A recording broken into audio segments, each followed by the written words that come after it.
Olá, muito bem-vindos e muito bem-vindas a mais um episódio de Entretempos. Eu sou o Pedro Procchio, seu host de hoje, um dos hosts aqui de Entre Linhas S.A., me sentindo estranho, num ambiente novo, sem os meus colegas de bancada, sem imagens, estou aqui, só eu e um microfone para levar para vocês uma análise, os bastidores e uma nova forma da gente enxergar o meu recorte sobre aquele que foi um dos temas mais importantes da nossa segunda temporada e também da primeira, dos episódios que mais geraram engajamento e audiência, quase que nas duas temporadas, unanimemente, foi este: liderança. Então me acompanha nessa jornada porque a gente vai abordar ela sobre aquele ponto de vista que a mim me cabe. Pois é, Gabi trouxe o Peter e sua grande reflexão, da Gabi, não do Peter, sobre as árvores e as florestas. Eu não lembro mais se é do Peter ou da Gabi, essa reflexão. E nosso amigo André Conerro, o nosso biólogo apaixonado por suricatos, destacou que a liderança existe para endereçar apenas problemas de espécies sociais, principalmente dos mamíferos.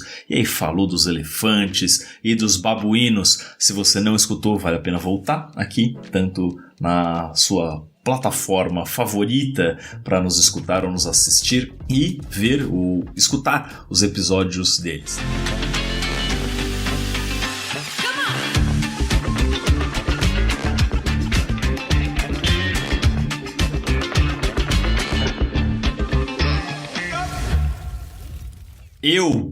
Eu vou falar do que eu entendo, que é como a comunicação pode ser a tua melhor aliada para lidar com um líder tóxico ou para te destacar como uma liderança inspiradora. Como eu já disse, o tema mais relevante da primeira temporada foi líderes medíocres, até hoje muito escutado, um dos episódios mais atuais e necessários, que não aborda só a questão da liderança dentro da organização, mas o que a gente vê na sociedade. E aí a segunda temporada não podia ser diferente, a gente abriu ela com líderes tóxicos e depois trouxemos também a conversa com o nosso primeiro convidado, Luciano Santos, que também fala muito sobre liderança. Este tema, ele nos fascina e claramente ele tem muito interesse, não à toa, está no topo dos nossos charts aqui em qualquer uma das duas temporadas. Isso, para mim, ele exacerba o quanto a gente precisa falar mais, pensar mais e se preparar mais para uma posição de liderança. Na minha carreira, eu lembro que se tornou quase que uma meta pessoal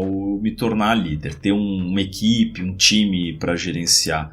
Não porque aquilo trazia poder, prestígio, acho que longe disso, mas pela responsabilidade que essa posição traz e pelo desafio que ela nos impõe. E isso, para mim, pessoalmente, era um tema importante porque eu já fui muito arrogante e prepotente nessa vida. Então eu também via a possibilidade de ser um líder como uma possibilidade de desenvolver habilidades ou de colocar à prova habilidades que eu vinha desenvolvendo de relacionamento interpessoal e de liderança no geral. E eu acho que deu certo. Manter boas relações com pessoas que eu liderei direto ou indiretamente me trazem um elemento de que aquelas relações fizeram sentido. Porque quando a gente é chefe, as pessoas são obrigadas a conviver com a gente, E aí tem uns que bajulam a gente, fica aquela relação de amor, que tudo é perfeito, até a página 2. Mas depois que essa relação de líder e liderado ela acaba, se relacionar e conviver com quem era teu chefe ou tua chefe, teu líder ou tua líder, se torna uma opção, uma escolha.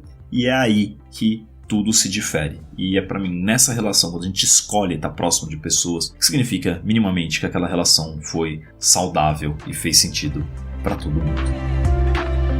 Bom, eu quero abrir esse episódio, ou começar aqui a destrinchar o tema da liderança, para a gente relembrando as características que foram marcantes para mim dentro do episódio de liderança tóxica, quando a gente fala de uma liderança ruim, tóxica ou medíocre, usemos o termo que a gente quiser.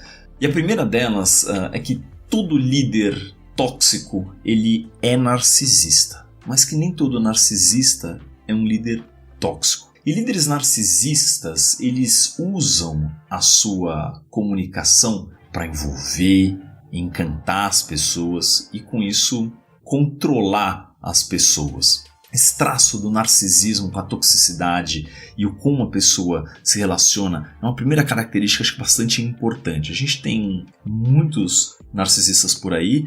Esse que vos fala é um narcisista em recuperação, acho que muito bem terapeutizado, mas essa característica é importante porque normalmente a gente consegue enxergar isso nos outros e é difícil da gente enxergar na gente com o tempo. E esse pode ser um ponto de inflexão aqui para você refletir no como você interage com as pessoas e o que você causa nas pessoas. Mas essa primeira característica foi bem marcante para mim. Essa frase foi muito marcante quando a gente falou ela no episódio de liderança tóxica. A segunda é que líderes ruins, tóxicos ou medíocres, eles tendem a achar que eles são maiores do que a cadeira que eles ocupam. Ou seja, que eles, podemos assim dizer, são insubstituíveis, e sabemos que isso não é verdade ou bem longe disso, né? Eles também acham que as pessoas os servem e não o contrário. Acho que o papel de um líder é facilitar a jornada do seu time. Veja bem, não é resolver os problemas, tá? É só facilitar ou fazer as perguntas certas, apontar para o caminho adequado, escutar e ponderar isso entre as pessoas. São características também dessas lideranças narrativas bélicas, usando termos de guerra, batalha, nós contra eles, e eu conto no episódio de liderança tóxica o caso da mudança de nome da sala lá da Uber, né, em São Francisco, que foi muito emblemático, era uma empresa que usava muito isso. A gente vê até hoje, quando começam a surgir competidores no mercado, normalmente os incumbentes, que são aquelas empresas já estabelecidas, começam a adotar posturas e narrativas bélicas. E isso é um convite para o nascimento de lideranças tóxicas, lideranças ruins, falas agressivas também. Ambientes cultuantes, líderes que criam esse ambiente de culto, quer seja a empresa, a cultura ou eles próprios. Normalmente eles também têm falas manipulativas, geram conflito entre pessoas do time, da sua equipe, conflito e atrito. E um elemento importante, eles nos colocam em um ambiente dúbio, conflitante e com informações e sinais dissonantes. Tem um artigo excelente que eu li na The Atlantic faz um tempo já, que ele mostra justamente o quanto ambientes assim, dúbios, eles causam emoções conflitantes. E não existe nada pior do que emoção conflitante. Nem ambientes puramente ruins, onde pelo menos a gente sabe o ambiente que a gente está, né? Tá tudo claro, ele é ruim, mas pelo menos aquilo tá dado. Bom, eu diria que dá para resumir então que líderes tóxicos, ruins ou medíocres, eles têm 4 elementos principais, ou 4 grandes tópicos que caracterizam essas pessoas, que é a comunicação violenta, a manipulação emocional, a falta de transparência. Afinal de contas, controle de informação é um elemento de exercício de poder. E tem a questão da cultuação, ou, como a gente falou no episódio, a cultura do yes man. E aí você está se pensando, tá bom, Pedro, mas como é que a gente se livra dessas pessoas? Ou então, como a gente não se torna uma dessas pessoas no dia a dia do nosso trabalho?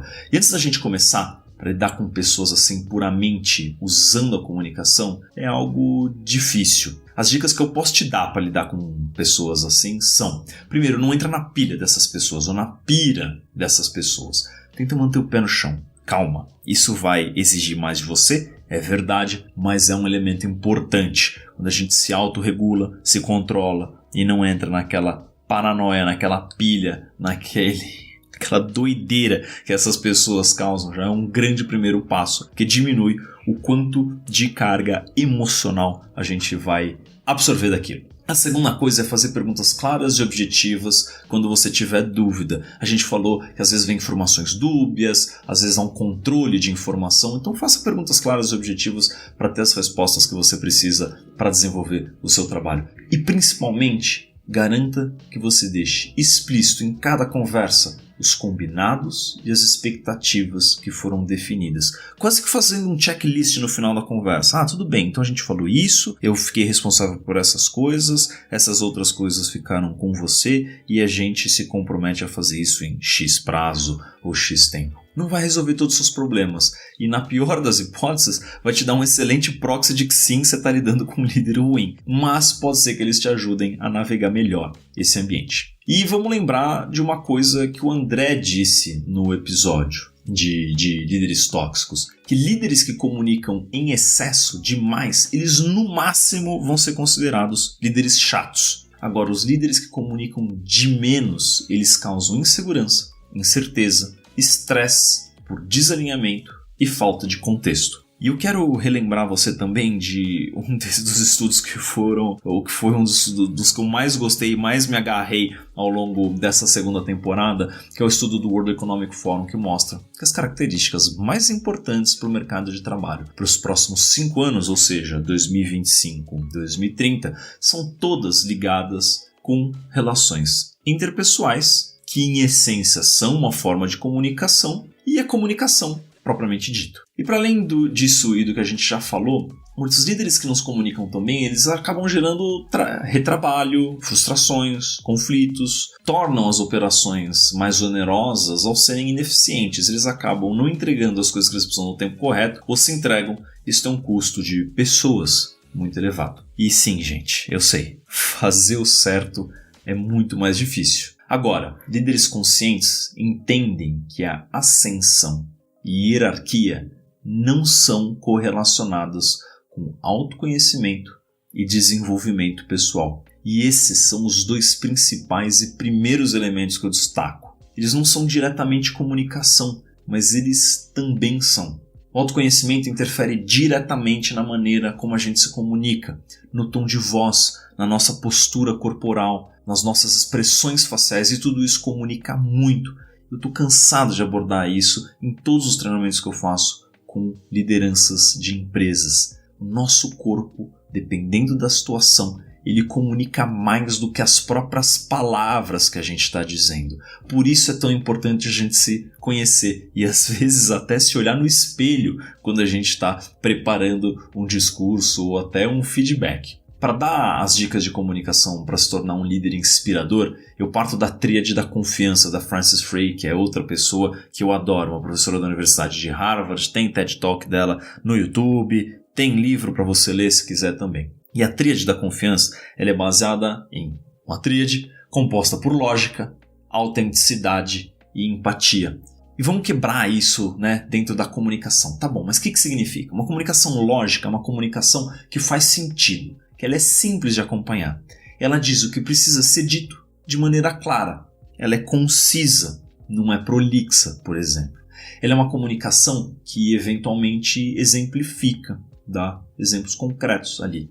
E por fim é uma comunicação que não deixa muita margem para interpretação naquilo que não pode ter interpretação, como quem são os donos das tarefas, os prazos para aquilo ser resolvido e as expectativas. Isso compõe este primeiro grupo do que é uma comunicação lógica. O segundo item é a autenticidade, e para mim uma comunicação autêntica é aquela que se torna acessível, que não é rebuscada. Ela, por exemplo, evita jargões técnicos e principalmente aquelas palavras lindas corporativas que pasteurizam todo mundo e colocam todo mundo no mesmo tipo de essas que viram piadinha na internet, que tem comediantes maravilhosos que fazem as piadas com elas, como Squad, XFN e mais esses exemplos que você com certeza pensou aí na sua cabeça. Ela também leva e carrega o seu próprio jeito de se comunicar, mas não pode ser agressivo aqui não. Isso daí é imperdoável, tá? O que nos leva para o último elemento desse bloco, que é a gente falar da comunicação empática. Essa pode ser um pouco mais simples de entender para umas pessoas e mais complexa para outras, mas uma comunicação empática é uma comunicação que, por exemplo, abre espaço para o outro falar. Ela permite uma troca de ideias, ela permite pergunta, questionamento, e ela acolhe esse tipo de coisa. Ela não faz piadinha ou acha que uma pergunta não foi tão boa assim ou não é tão interessante. As pessoas não riem quando alguém se expõe para fazer uma pergunta. Ela não é violenta e ela também não faz bullying. E como a gente bem falou no episódio de comunicação, que para mim é uma enciclopédia, se você quiser se aprofundar, precisa escutar esse episódio, não é porque você fala desde os 2 anos de idade que você fala bem. Falar bem é um exercício diário de melhoria. E dá para melhorar, às vezes sozinho, às vezes buscando ajuda de um profissional gabaritado. E tem coisas muito simples. Aqui eu dei alguns exemplos para vocês práticos e esqueci de uma coisa fundamental, que nem se conecta dentro desses 3 elementos, mas faz parte do planejamento, que é efetivamente pensar sobre o que você vai falar, como você vai falar.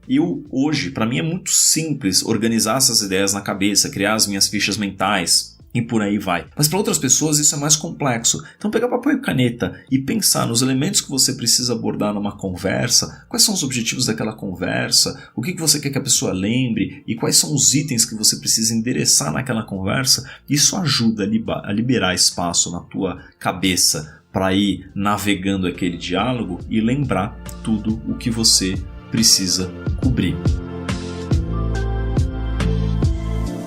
Gente, um prazer ter a tua companhia nesse curto episódio de Entretempos sobre liderança. A gente se vê, eu e vocês, em 3 semanas, mas na semana que vem a Gabi já está de volta com o próximo tema da nossa lista daqueles temas mais ouvidos na nossa segunda temporada que vão permear o nosso Entretempos. Siga os nossos perfis se você ainda não faz, fica atento lá no YouTube. A gente vai entrar com cortes também das falas e dos embates mais interessantes que a gente teve durante a segunda temporada para você relembrar, compartilhar. Manda esse episódio para quem você acha que precisa pensar nesses elementos de como usar a comunicação no aspecto da liderança para não ser um líder tóxico ou medíocre.